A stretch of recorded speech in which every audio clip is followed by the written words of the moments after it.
এটি Amazon forest. এটি পৃথিবীর সবচেয়ে বড় এবং ভয়ানক জঙ্গল। অ্যামাজন জঙ্গল এতটাই বড়, যদি আপনাকে এর মাঝখানে ছেড়ে দেওয়া হয় তাহলে এখান থেকে বের হতে আপনার পুরো 472 দিন সময় লেগে যাবে। আর মুখোমুখি হতে হবে সব হিংস্র জন্তু জানোয়ারের। এগুলো এতটাই হিংস্র যা আপনার কল্পনারও বাইরে।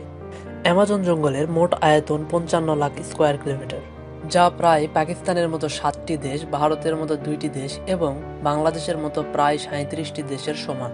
অ্যামাজন ফরেস্টের সীমানা সরাসরি 8টি দেশের সাথে যুক্ত রয়েছে। এটি আমেরিকান স্টেট থেকে শুরু হয়ে কলম্বিয়া, গুয়ানা, ব্রাজিল হয়ে পেরু পর্যন্ত এবং পেরু থেকে অলিভিয়াতে শেষ হয়েছে। আপনি জেনে কিছুটা অবাক হবেন, এখন পৃথিবীতে যত প্রাণী শ্বাস নিচ্ছে তার 20% অক্সিজেন এখান থেকে আসে। এই ঘন সবুজ জঙ্গলকে অ্যামাজন রেইন ফরেস্ট বলা হয়ে থাকে, কারণ এখানে প্রায় সারা বছরই বৃষ্টিপাত হয়ে থাকে। অ্যামাজন জঙ্গল এতটাই ঘন যে এখানে বৃষ্টির পানি মাটিতে পৌঁছাতে প্রায় 10 মিনিট সময় লেগে যায়। দিনের বেলাও এই বনের ভিতর রাতের মতো অন্ধকারাচ্ছন্ন থাকে। অ্যামাজন জঙ্গল বাইরে থেকে যতটা সুন্দর, ভেতর থেকে ঠিক ততটাই ভয়ঙ্কর এবং রহস্য ঘেরা।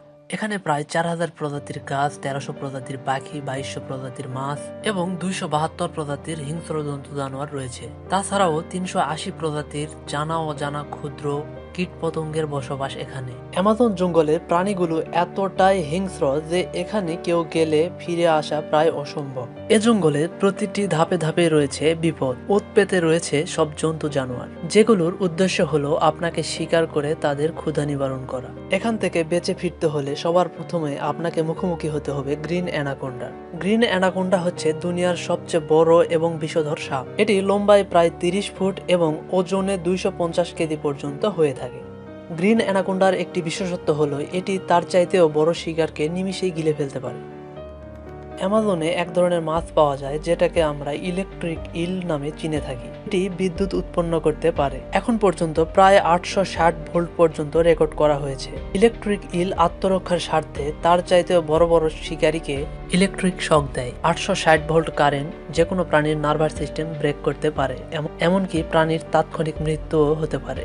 যেখানে এমন হিংস্র এবং ভয়ানক প্রাণীর বসবাস, সেখানেই সাঁতরে অ্যামাজন রিভার পাড়ি দেওয়ার মতো দুঃসাহস দেখিয়েছেন মার্টিন শ্রিল নামের একজন ব্যক্তি। ইনি একজন প্রফেশনাল ম্যারাথন সুইমার। 2007 সালে মার্টিন এ নদী পাড়ি দিয়েছিলেন, তাও আবার মাত্র 66 দিনের মধ্যে। মার্টিন প্রতিদিন প্রায় 10 ঘন্টা সাঁতার কেটেছিলেন এবং বাকি সময় সে রেস্ট করতেন।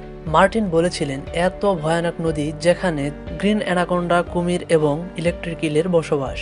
ও সব হিংস্র প্রাণী থেকে বাঁচার জন্য তার টিম তার সাথে অন্য বোটে করে আসতো এবং নদীর দুই পাশে গোস্তের টুকরা ছড়িয়ে ছিটিয়ে দিত, যেন হিংস্র প্রাণীগুলো সেদিকেই ব্যস্ত থাকে। যেটাতে তিনি সফল হন এবং নিজের নামে বিশ্ব রেকর্ড গড়েন।